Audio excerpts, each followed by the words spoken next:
de Café con Historias.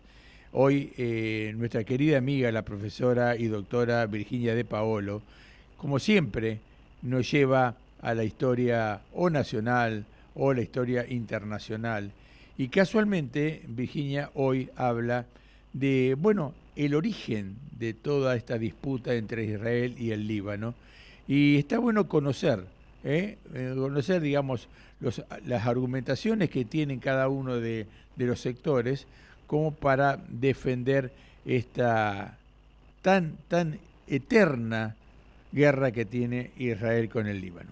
Vamos a escuchar la primera parte de la columna de Virginia Di Paolo hablando del tema. Hola Mario, buenos días, buen viernes para todos. Esperemos que el tiempo mejore y el otoño sea apacible como lo ha sido siempre. Bueno, pero mientras tanto aprovechemos la lluvia, que es buena para el campo, dicen, ¿no? Bueno, Mario, ¿cómo estás? Otro viernes con café con historias. ¿Y de qué voy a hablar hoy? Voy a hablar de un tema de actualidad, pero lo voy a llevar a el pasado. Voy a hablar del Líbano. El Líbano es hoy uno de los países en medio de una trágica guerra en el Oriente Medio, que tiene, como sabemos y leemos y escuchamos, consecuencias mundiales. En la actualidad Israel tiene la intención clara de ocupar definitivamente el Líbano, una lucha que viene desde hace muchos años, diríamos desde el mismo momento en que se crea el Estado de Israel. Son países lindantes, fronterizos, y el tema de la creación del Estado generó la emigración de palestinos hacia el sur de Israel y bueno, y la intención de esos palestinos de volver a ocupar lo que consideran su tierra, o sea, Israel. Bueno, Israel tiene el objetivo claro entonces de desarticular el Hezbollah, que es el grupo terrorista que se creó en la década del 60 en este sur del Líbano, y que tiene no solo una acción clandestina, sino que tiene presencia en el Parlamento libanés. Con esa intención vemos cómo los israelíes han destruido hoy, en esta nueva guerra desatada en Medio Oriente, puentes en el Líbano, han forzado el desplazamiento de casi 1 millón de personas y han bombardeado a la población civil sin códigos de guerra alguno. Tal vez eso se tendrá que alguna vez tratar en la Corte Internacional de La Haya, porque son considerados muchos crímenes de guerra. Bueno, pero la historia del Líbano nos lleva hacia los fenicios. No sea que vamos a la historia antigua. Los fenicios eran un pueblo cananeo de audaces navegantes y comerciantes que floreció su civilización entre el 1200 y el 146 a.C. en la costa oriental del Mediterráneo. Una pequeña franja costera que dominaba el Mediterráneo oriental. Así entonces, a caballo entre el Oriente Medio y el Mediterráneo, el Líbano se convirtió en una encrucijada de caminos y por lo tanto de culturas y de comunidades religiosas que circulaban por esos caminos con distintos objetivos.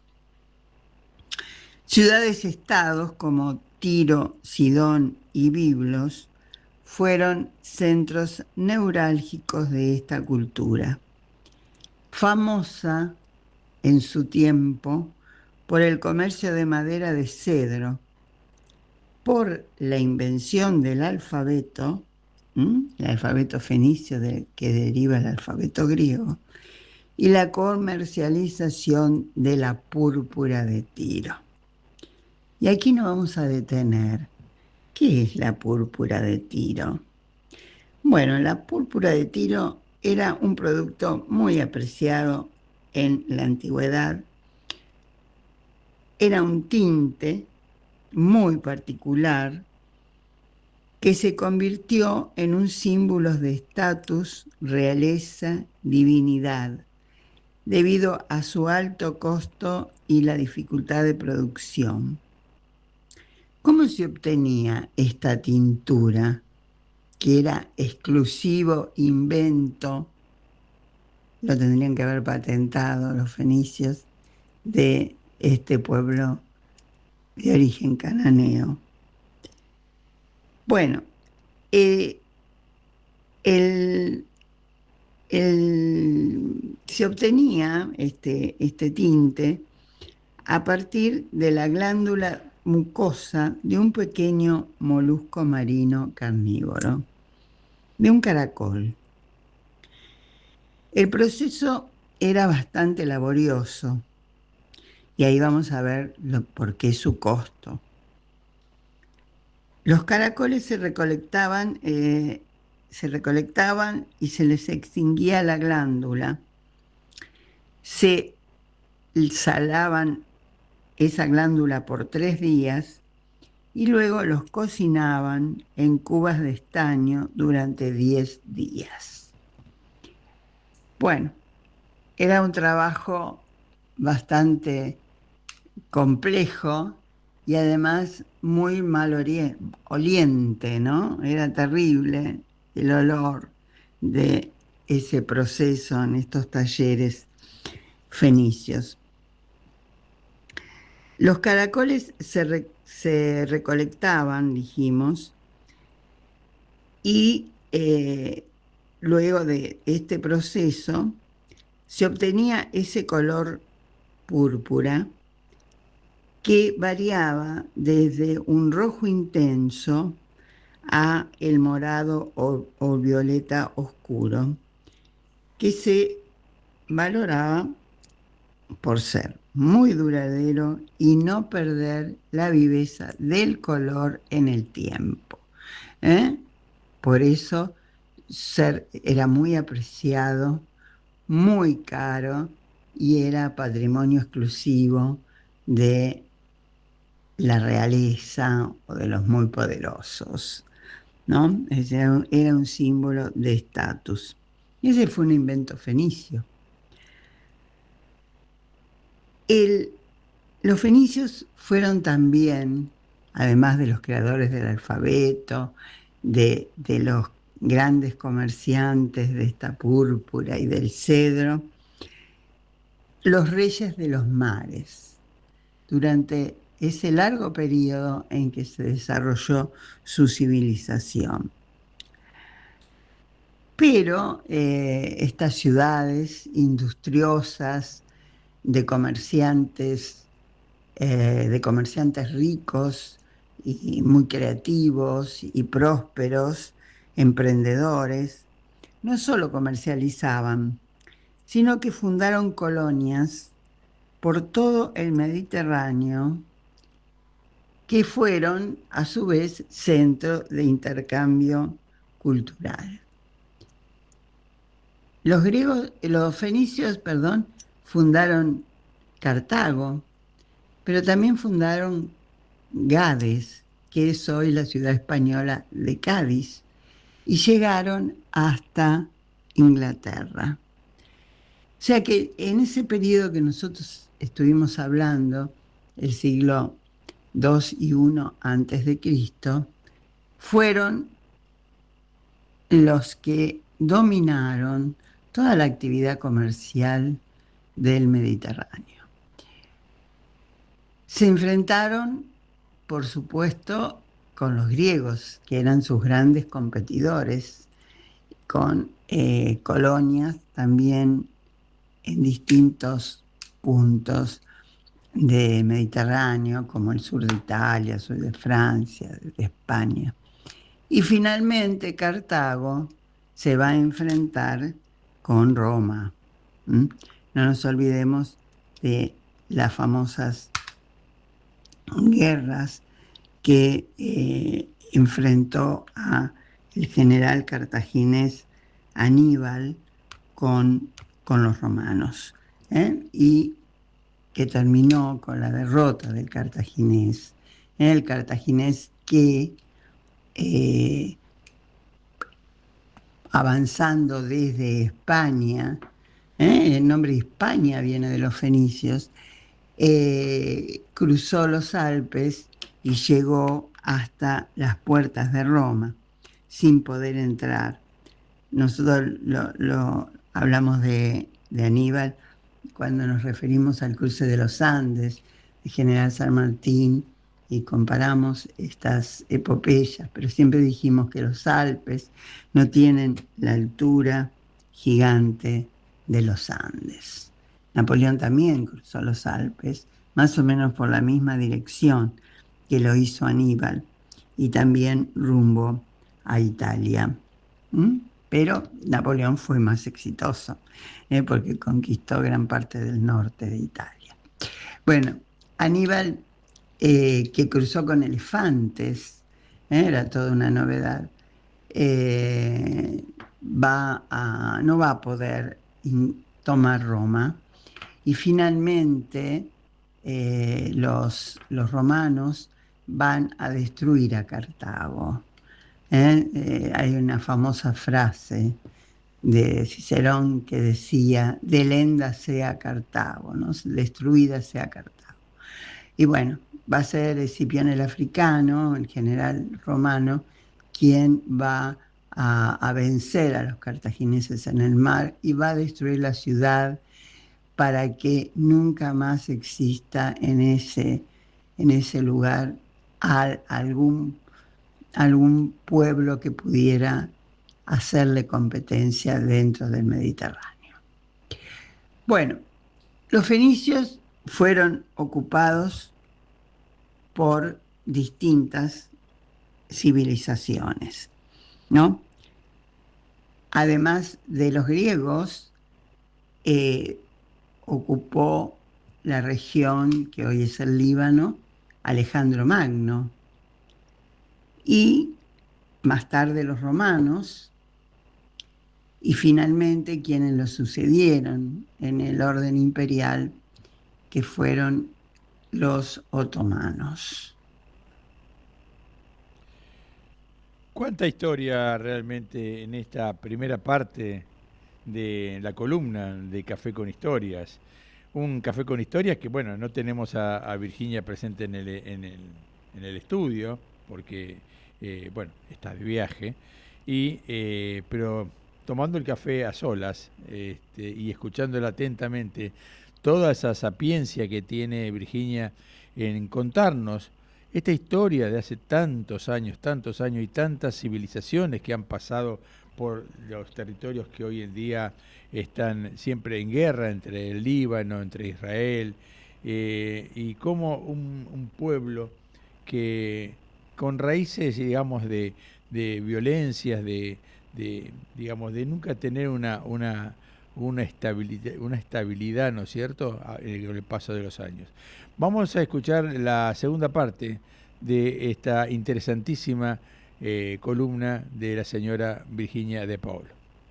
Bueno, retomando esta historia, dijimos que los otomanos por largo tiempo ocuparon la región, pero el Imperio Otomano, como sabemos, fue derrotado en la Primera Guerra Mundial, pues integraba el bando de de los perdedores, diríamos, y su extenso territorio fue dividido entre las potencias que triunfaron, ¿no?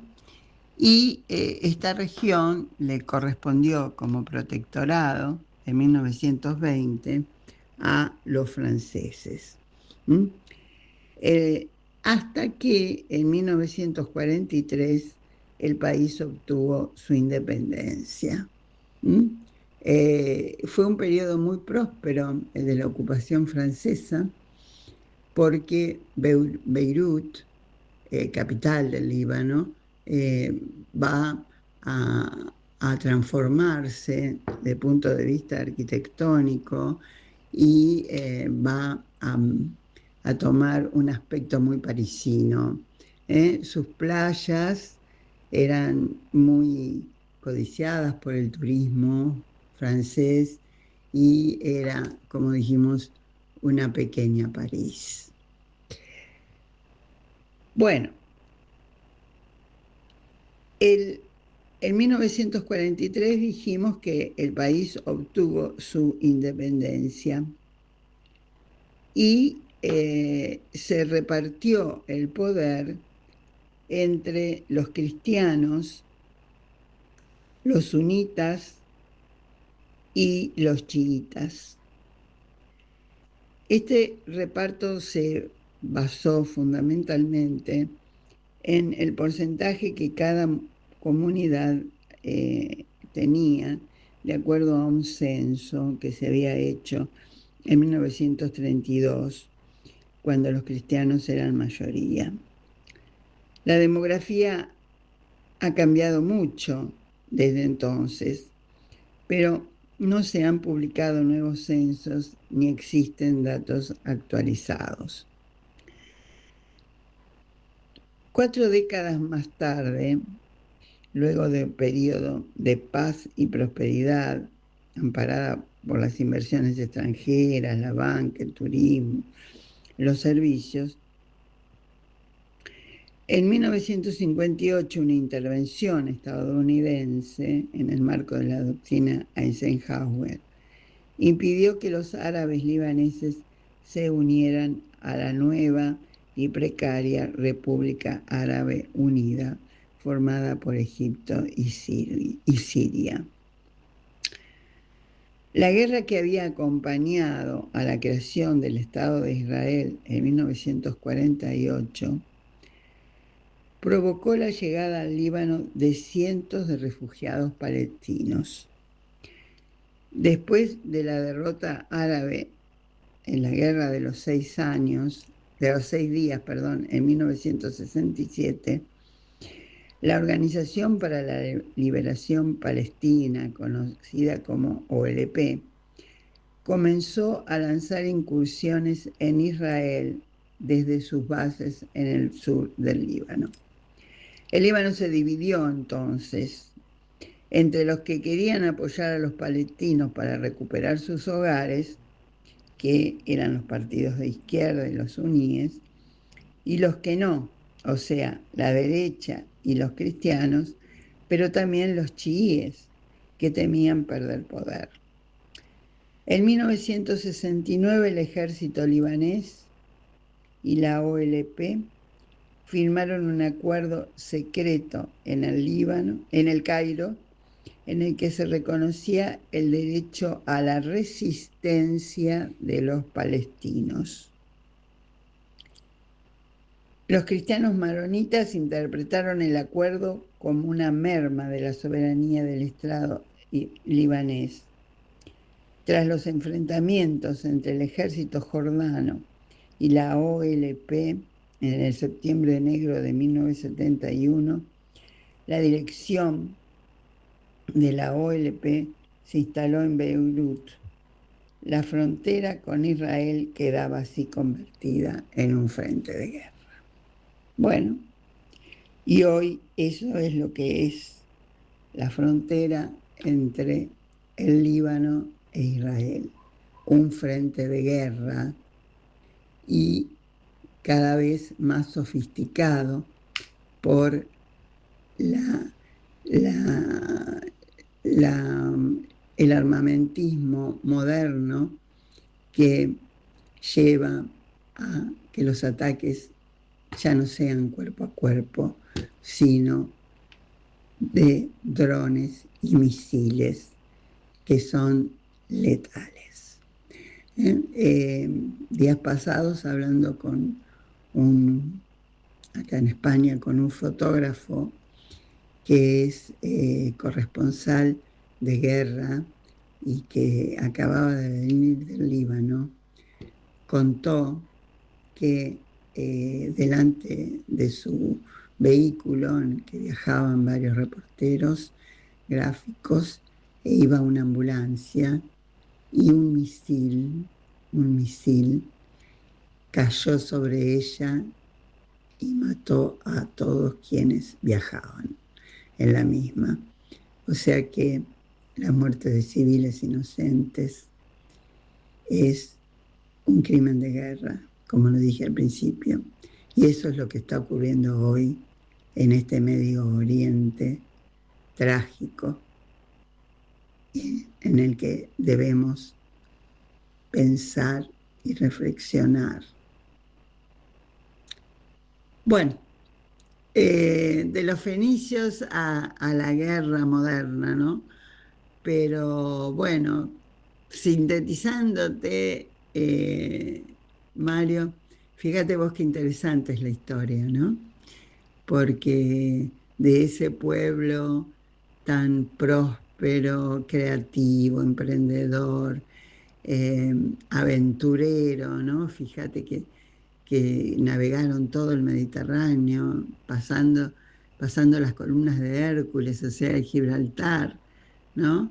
Incluso se habló alguna vez que los fenicios llegaron a América, pero no con los barcos que tenían, era imposible.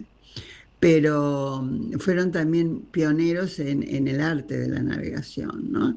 Tenían distintos tipos de barcos, los más grandes eran los comerciales, porque era para llevar la mercadería, pero también tenían birremes, barcos con doble fila de remos, de los cuales tomaron copia los griegos, ¿no? Que utilizaban para la guerra. O sea, comerciantes y guerreros. Hoy el Líbano semidestruido, con poblaciones de refugiados. Bueno, Mario, espero que tengan un buen fin de semana y que sea un tema que les haya interesado. Bueno, hasta la próxima. Bueno, como todo lo tuyo, Virginia, interesantísima la historia, sobre todo la historia de Medio Oriente, la historia del Líbano, una historia que hoy en día está en plana de todos los diarios porque, bueno, la guerra entre Israel y el Líbano es cada vez peor, las actividades eh, bélicas del grupo de Hezbollah en el lugar, las aspiraciones de Israel, bueno, evidentemente también el aspecto político, económico, geopolítico de Donald Trump metido en todas estas cosas, y bueno, un pueblo que no encuentra la paz, un pueblo que permanentemente están en guerra, generaciones que están en guerra, como vos decías, muchísimos civiles que están muriendo en esta guerra, digamos, sin ninguna respuesta, ¿no? Y quizás darnos cuenta a nivel mundial que son crímenes de guerra que lamentablemente siempre va a quedar en la historia como una zona marcada por la guerra, marcada por la violencia, marcada por la muerte, marcada por una civilidad, una personas, digamos, pueblos armados permanentemente pensando en la destrucción del hombre por el hombre mismo. Vamos a la pausa, 10:33 de la mañana, esto es Así Somos.